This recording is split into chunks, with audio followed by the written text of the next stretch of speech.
ওই ভদ্রলোকরা হোটেলে বইয়ে কয় দেখছো নি কেমন সাদা সাড়ে আমাদের দেশের বিলেই তো এমন সাড়ে, মানে একটা ধাক্কা দিল। হুজুরদের তো ঠকানোর ক্ষমতা কারো নাই, কারণ পৃথিবীর চূড়ান্ত শ্রেষ্ঠ বুদ্ধিজীবী কোরআনওয়ালা হাদিসওয়ালারা। এরা যে খাইছে এগো প্লেটের খানা বাইরে টেবিলের নিচে পইরা রইছে, বুঝেন না? এরা তো চাটে না, কিছু খায় কিছু ফালায়, কিছু প্লেটে থাকে ভদ্র। হুজুরেরা বয়ে বয়ে খায় রে, আমাদের দেশের কুত্তায় তো এরকম খায়, ও তো একটু জিব্বা দিয়ে সাইটা মিটা খায়। ইজ্জতের হেফাজতকারী কে? বড় কঠিন। কিন্তু মাদ্রাসায় পড়লি গে, তোর বাপও একটা বোকা, এই মাদ্রাসায় করে কি হবি? ছোট বাচ্চাও কি করবি? কি হবি? চাকরি পাবি, সার্টিফিকেট পাবি, এখানে পরে কি হবে? কিন্তু আল্লাহ ইজ্জতের হেফাজত করবেন, ও জবাব কিন্তু ওর কাছে আছে। অনেকে দেয় না ভদ্র, আবার অনেক চালাক ছাত্র আছে দিয়া দিয়া দিয়েই দেয়, সাথে সাথে তোরে মাটি দিব। মাদ্রাসায় করে কি করবো? তোরে পাড়াইয়া ফাড়াইয়া মাটি দিব, আর কি করবো? তোরে জনমের মতো মাটি দিব, এমন মাটি দিব ফাড়াইয়া তোরে আর কি উঠাইতেই পারবে না, তোর 14 গোষ্ঠী পারবে না।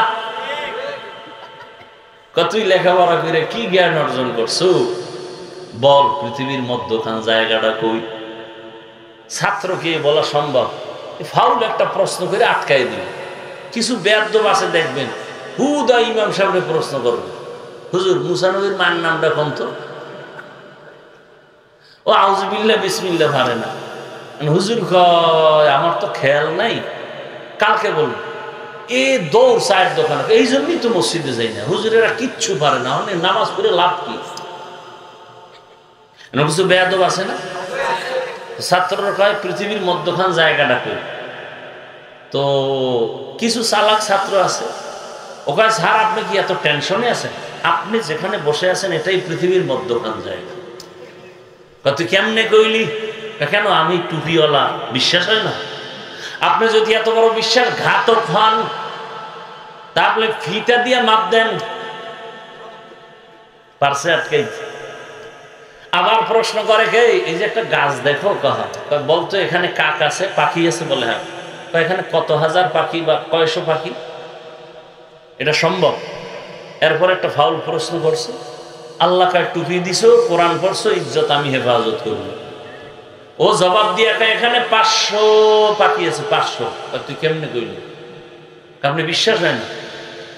যদি আপনি বিশ্বাসঘাতক হন, গণনা করেন, গণনা করে যদি দেখেন 500 থেকে বেশি, বুঝবেন আমেরিকা থেকে বেড়াইতে এসে।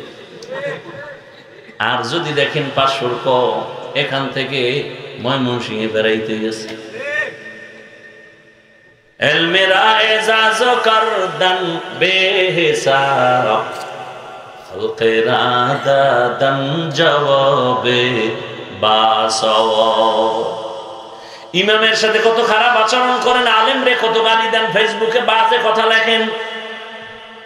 কেউ গালি দেয় না, বরং কলিজা ভরে দোয়া করে, আল্লাহ এলাকায় শান্তি দাও, কবরওয়ালাদের আযাব মাফ করো, ব্যবসায় বরকত দাও, অসুস্থ রোগীরে সুস্থ বানাও। কোন আলেম কোনদিন কারোর জন্য বরদোয়া করে না।